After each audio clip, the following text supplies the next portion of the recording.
I mean, I've always loved Simon Armitage's work, and he was one of the first poets I ever read and who got me excited about poetry. And this poem's interesting because it doesn't have it doesn't appear to have a narrative.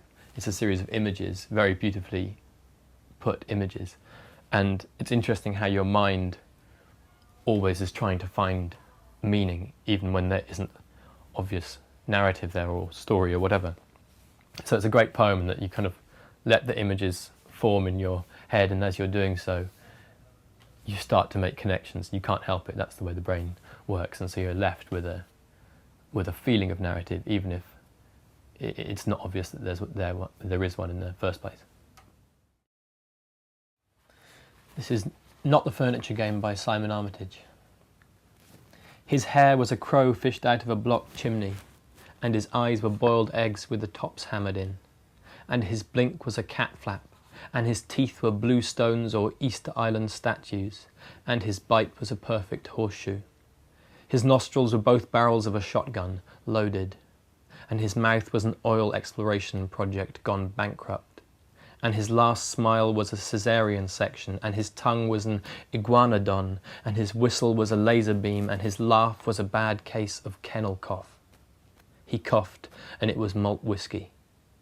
And his headaches were arson in Her Majesty's dockyards, and his arguments were outboard motors strangled with fishing line, and his neck was a bandstand, and his Adam's apple was a bull cock, and his arms were milk running off from a broken bottle.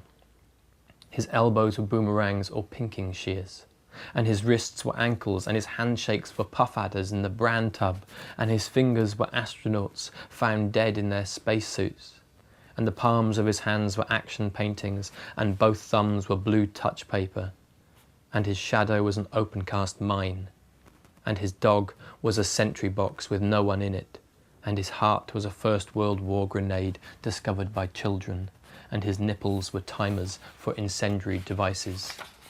And his shoulder blades were two butchers at the meat-cleaving competition, and his belly button was the Falkland Islands, and his private parts were the Bermuda Triangle, and his backside was a priest hole, and his stretch marks were the tide going out.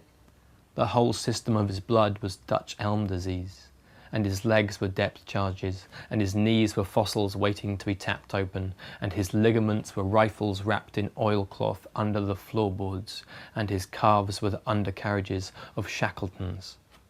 The balls of his feet were where meteorites had landed, and his toes were a nest of mice under the lawnmower, and his footprints were Vietnam, and his promises were hot air balloons floating off over the trees, and his one-liners were footballs through other people's windows, and his grin was the Great Wall of China as seen from the moon, and the last time they talked, it was apartheid. She was a chair, tipped over backwards, with his donkey jacket on her shoulders. They told him, and his face was a hole where the ice had not been thick enough to hold her.